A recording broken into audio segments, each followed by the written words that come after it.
नमस्कार। आज लालची दूध वाला की कहानी देखेंगे। इसका भाग फर्स्ट है। सरसपुर का गोपाल। राजस्थान के भीलवाड़ा जिले में एक छोटा सा गांव था सरसपुर। मिट्टी के घर, बैलगाड़ियाँ और दूर दूर तक फैले खेत, सब कुछ शांत और सीधा साधा। वही एक सीधा साधा दिखने वाला व्यक्ति रहता था, नाम था गोपाल। सब उसे दूध वाला गोपाल कहते थे। गोपाल के पास 3 गायें थी, लक्ष्मी, गौरी और कमला। हर सुबह 4 बजे उठकर वह पहले गायों का दूध दूहता, फिर लकड़ी की पुरानी साइकिल पर 2 बड़े पीतल के कनस्तर लटकाकर गांव के घर घर दूध बांटने निकल जाता। जब तक सूरज चढ़ता उसका दूध खत्म हो जाता और जेब में कुछ रुपयों की खनक होती। गोपाल की दुनिया।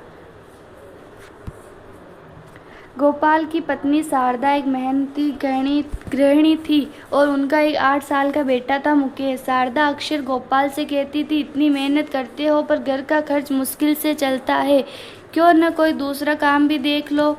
गोपाल जवाब देता है, शारदा, दूध बेचना मेरा काम है, मेरी इज्जत है, मैं किसी का नौकर नहीं बन सकता। एक दिन मैं इतना कमाऊंगा कि गांव के सब लोग मुझे देखकर कहेंगे, देखो गोपाल कितना बड़ा आदमी बन गया। शारदा चुप हो जाती। वह जानती थी कि गोपाल के सपने बड़े हैं, पर उसकी सोच में एक कमजोरी थी, लालच की शुरुआत।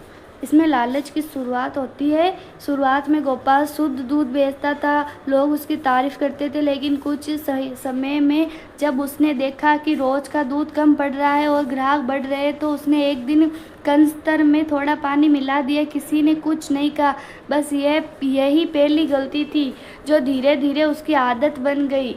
कुछ ही महीनों में गोपाल रोज 40 लीटर दूध बेचता, लेकिन 20 लीटर असली दूध और 20 लीटर पानी होता था। फायदा दोगुना हो गया, उसके कपड़े अच्छे हो गए, मुंह पर टीन की चादर लगवा दी। गांव के बूढ़े पंडित हरिदास जी एक दिन बोले, गोपाल, दूध में मिलावट पाप है बेटा, एक दिन भगवान हिसाब जरूर करेगा। गोपाल हंसते हुए बोला, पंडित जी, आजकल तो शहरों में केमिकल वाला दूध बिकता है, मैं तो बस थोड़ा पानी ही मिलाता हूँ, क्या फर्क पड़ता है। पंडित जी चुप हो गए। वे समझ गए कि अब गोपाल की आत्मा मुनाफे की हवस में फंस चुकी है। तब फिर इसका भाग 2 आता है, शेर की चक्काचौंध। एक दिन गांव में एक कार आई। यह किसी शहर के व्यापारी श्री वर्मा की थी, जो गांव में जमीन देखने आया था। उसे दूध की जरूरत थी और किसी ने गोपाल का नाम सुझाया। गोपाल दूध लेकर पहुंचा और वर्मा जी ने दूध पिया। दूध कुछ हल्का लग रहा। वर्मा बोले। गोपाल मुस्कुराया, जी, ये देसी गाय का है, हल्का मगर पौष्टिक। वर्मा ने मुस्कुराते हुए कहा, भैया, अगर तुम ये दूध शहर में बेचो तो हजारों कमा सकते हो।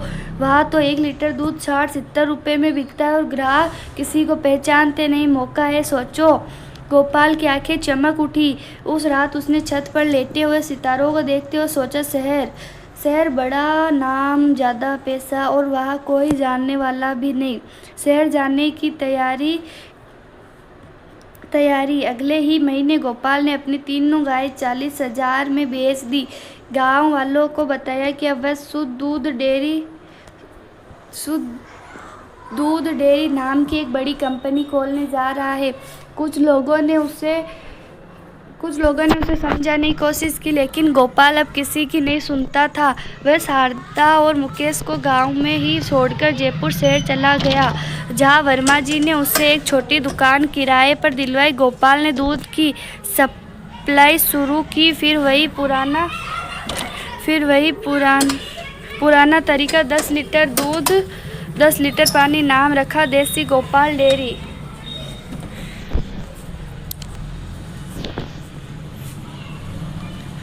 इसका भाग 3 होता है, शहर की सच्चाई। पहले कुछ दिन सब ठीक चला, ग्राहक आए, दूध लिया और चले गए, लेकिन जयपुर कोई गांव नहीं था। यहाँ हर ग्राहक के पास विकल्प थे और यहाँ कोई किसी पर आंख बंद कर भरोसा नहीं करता था। 1 महीने बाद एक ग्राहक ने दूध की जांच करवाई और रिपोर्ट निकली। दूध में 55 प्रतिशत पानी मिला हुआ है। खबर फैलते देर न लगी। अगले दिन नगर निगम की टीम आई और गोपाल की दुकान सील कर दी गई। 25,000 का जुर्माना लगा और उसे चेतावनी दी गई, अगर दोबारा मिलावट की गई तो जेल भी हो सकती है। गोपाल की कमाई, उसकी बचत सब खत्म हो गया। दुकान का किराया देना मुश्किल हो गया। वर्मा जी भी अब मदद को आगे नहीं आए। और इसका भाग 4 लौट आया गांव। शर्मिंदा और टूटा हुआ गोपाल जयपुर छोड़कर वापस सरसपुर लौटा। अब उसके पास गाय नहीं थी, दुकान नहीं थी और न ही आत्मविश्वास। गांव वालों ने उसे देखकर ताने मारे, अरे देखो शहर का बड़ा सेठ लौट आया, दूध में पानी डालकर अब क्या सीमेंट बेचेगा। यह सब गोपाल को चुभता था, लेकिन अब वह कुछ नहीं कहता। उसके चेहरे से घमंड मिट चुका था। उस रात जब वह अपने पुराने घर में सोया तो नींद नहीं आई। शारदा ने पहली बार उसे बिना बोले और मुकेश ने उससे आंखें नहीं मिलाई। इसका भाग 5 आत्मग्लानि और तपस्या की शुरुआत। गोपाल को गांव लौटे हुए 3 दिन हो चुके थे। उसकी दुकान अब खाली पड़ी थी और 3 गायें जो कभी आंगन में रंभाती थी अब सिर्फ यादों में थी। उसके बेटे मुकेश ने उससे बात करना बंद कर दिया था। शारदा दिन भर चुप रहती। एक रात गोपाल अकेले छत पर बैठा था। चांदनी बिखरी थी, लेकिन उसके मन में अंधेरा था। पंडित हरिदास वही मंदिर से लौटते हुए बोले, गोपाल सब कुछ खो चुका है, अब क्या सोचना। गोपाल की आंखों में आंसू आ गए। बोला, पंडित जी मैं बहुत गिर गया, भगवान मुझे माफ़ करेगा क्या। पंडित ने कहा, भगवान से बड़ी कोई अदालत नहीं। अगर तुझे सच में पछतावा है तो वापस शुरू कर, लेकिन इस बार ईमानदारी से। वहीं से गोपाल ने निश्चय किया कि वह दोबारा शुरू करेगा, बिना मिलावट और बिना धोखे के।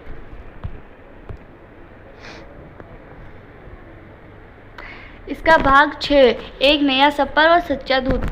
अगली सुबह गोपाल ने अपने पुराने दोस्त नरेश से 10,000 रुपये उधार लिए और एक बछिया खरीदी। वह फिर वही पुराना गोपाल बन गया। साइकिल पर एक कनस्तर और सच्चा दूध। शुरुआत में लोग हंसते थे, अरे फिर से दूध वाला बन गया, शहर का सेठ अब फिर गांव का मजदूर।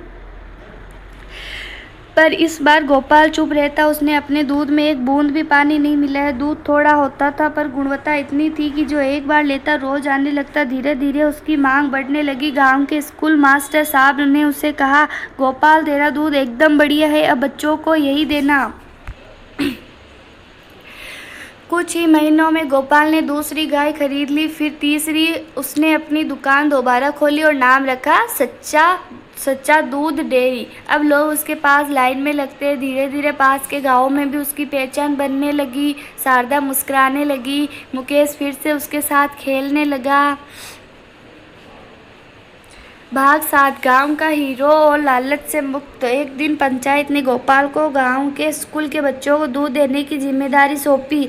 अब वो सिर्फ दूध वाला नहीं बल्कि विश्वास का प्रतीक बन गया था।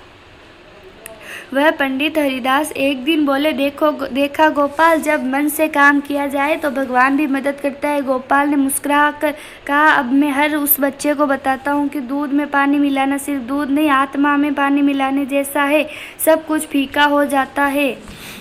गोपाल ने दूध की गुणवत्ता बनाए रखने के लिए पास के युवाओं को ट्रेनिंग देना शुरू किया। उसने खुद ही ग्राम शुद्ध दुग्ध योजना की शुरुआत की और गांव के कई बेरोजगार युवाओं को इसमें जोड़ा। वह गोपाल जो कभी लालच में डूब गया था, गांव में दूध बाबा के नाम से जाना जाने लगा। लोग उसके पास सिर्फ दूध लेने नहीं बल्कि सलाह लेने भी आते थे। कहानी का मूल संदेश। लालच वह जहर है जो धीरे धीरे आत्मा को खो जाता है, लेकिन जब इंसान सच्चाई की राह पर लौटता है तो वही समाज जो उसे गिरते देख